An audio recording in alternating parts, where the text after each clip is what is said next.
Paquetá. Acabou de sair, Pedro, uma nota oficial sobre o exame médico de Lucas Paquetá.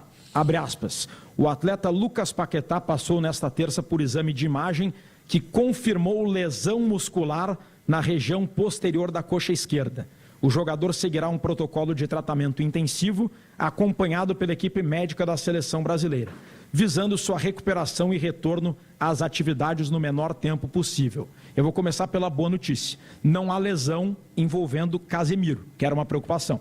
Ele disse que era cãibra, não há nenhuma nota sobre ele, logo o Casemiro não tem problema. O Paquetá, sim, é um problema. Lesão muscular. Estamos a 5 dias das oitavas de final. Desse jogo ele está fora.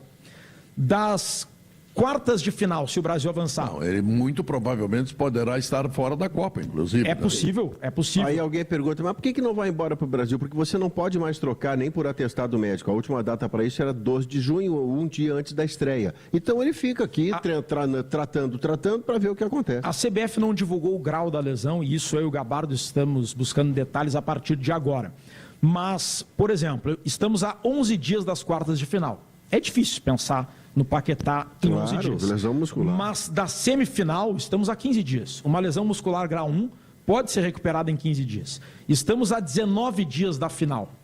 Se for uma lesão muscular leve... vai dar em cima para o jogo final. E aí ele vai estar... Não, fica à disposição, não volta para time titular. Aliás, passa-se agora uma discussão tem o Rafinha também, que não voltou ainda. Mas o Rafinha pode voltar, o Eduardo falava disso ainda... Pode voltar nas oitavas. Nas oitavas. Mas o ponto é... A substituição natural do Lucas Paquetá deveria ser Danilo Santos, mas a sinalização é de que vai ser Matheus Cunha. Pode ser até o Rafinha. O Rafinha por dentro? Por dentro, pode ser o Matheus Cunha, e aí o Matheus Cunha sairia da função de 9 e entraria outro 9, que pode ser o Endrick. Eu acho que vai ser o Endrick, Rodrigues. Eu fiquei com a nítida impressão em uma das respostas do Ancelotti que ele gostou do Endrick e ele falou, a gente precisa dar um pouquinho mais de volume dentro da área. E eu gostei do Endrick. Não tirar o Thiago Santos, tá, Rodrigo? Fica tranquilo. O Igor Thiago. Igor Thiago não vai ser, não. É 9, tudo, mas não vai ser. Mas ele não vai abrir mão dessa robustez no meio campo, porque para mim ele vai manter a estrutura com o Danilo no lugar do Paquetá. Eu gostaria muito. E o Matheus Cunha vai complementar esse meio campo, embora ele não tenha vai aumentar a dificuldade, né, Léo? Esse recheio, vai aumentar a dificuldade. Tu vai precisar marcar um time que tem o cara que carteia todo o jogo no meio, que é o Odegaard. Eu duvido que ele... Porque o Matheus Cunha, embora ele recomponha, o Matheus Cunha tem características de atacante. É 4-2-4. Mas ele me pareceu, Léo, não sei se tu ouviu a resposta dele. Ele me pareceu muito claro e decidido a colocar mais volume de área. Ele concordou com a pergunta, né, do repórter, acho que era espanhol, repórter, digamos. Espanhol, que perguntou sobre o Endrick, ele concordou, elogiou o Endrick e assim me apontou uma tendência muito clara de que joga Endrick com o Matheus Cunha recuado. Porque o Danilo Santos, quando usado pelo Ancelotti até aqui, ele foi usado de segundo, ele nunca foi usado de terceiro, embora eu goste dele de terceiro. Léo, eu preferi o Danilo como você, mas eu acredito que primeiro ele vai testar Matheus Cunha e Endrick entra no titular. Vocês acham que o Matheus Cunha no meio? Não, eu não acredito nisso. Ele jogou no Manchester United. Não, mas assim, é que ontem era outro modelo de jogo, outra ideia de adversário. Eu acho que ele vai ter robustez. A dúvida é entre Matheus Cunha e Endrick. E acho que a partir do momento que ele perde o Paquetá... Como assim a dúvida entre Matheus Cunha e Endrick? Sairia o Matheus Cunha e entraria o Endrick. Entraria outro jogador no lugar do Paquetá. Eu acho que o Danilo entraria no meio campo. Ele não, eu acho, né? Não, eu gostaria que fosse isso. Pode ser. Por favor. Mas eu só coloco em aberto entre o Matheus Cunha e o Endrick.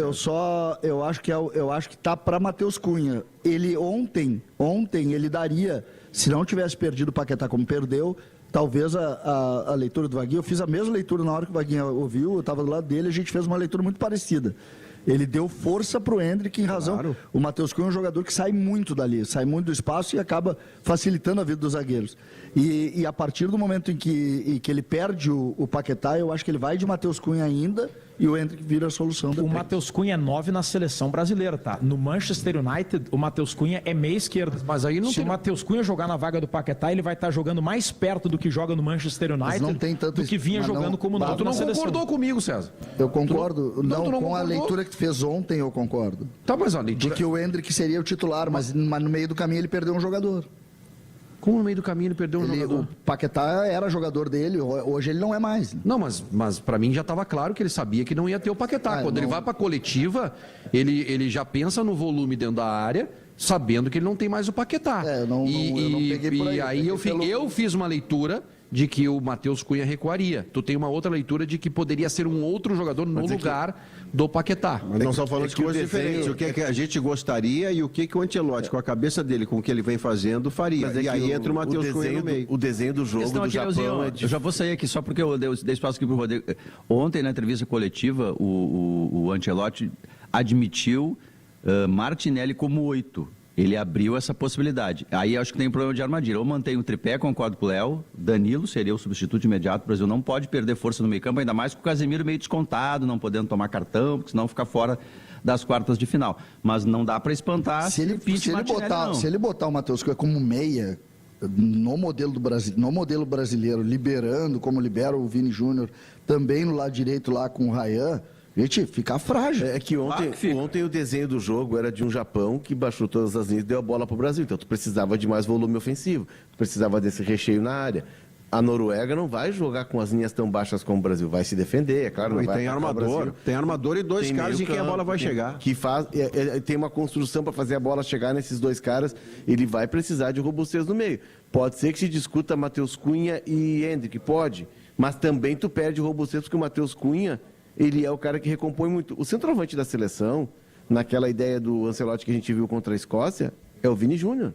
É o cara mais avançado. Mas ontem funcionou o Brasil no segundo tempo muito melhor quando o Vini voltou porque tu precisava largar o campo. O drible pelo lado. Pelo lado. É. Tanto que o Ryan ficou sobre uma linha e o Vini Júnior sobre a outra linha. O Ryan é um progresso permanente, hein? Tu precisa abrir o campo. É bom de ver o Ryan.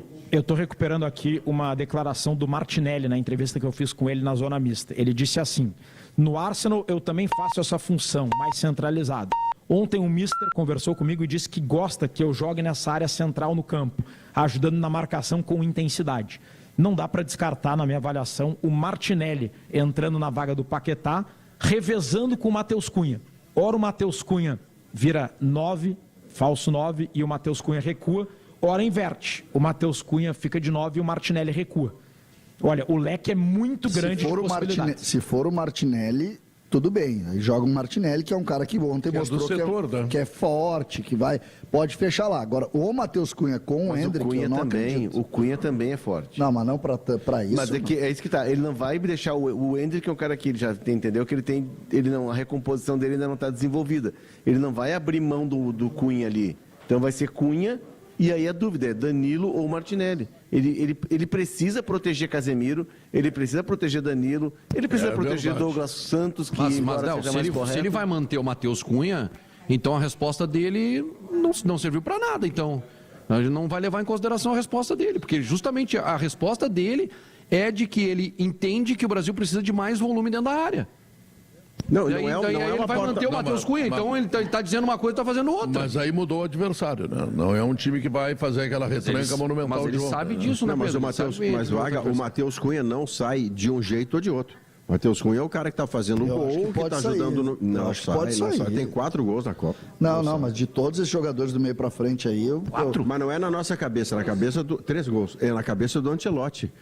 A nossa cabeça, assim, pelo jeito aqui, a ata que a gente fecha é o Danilo Santos no meio. Mas na cabeça dele... O Matheus Cunha já recuou, já fez função, ele botou ontem o Endrick na necessidade. Eu gostaria que ele não fizesse esse meio campo contra a Noruega, porque vai abrir clarão. Os caras vão jogar ali dentro, e eu espero que não aconteça. Bom,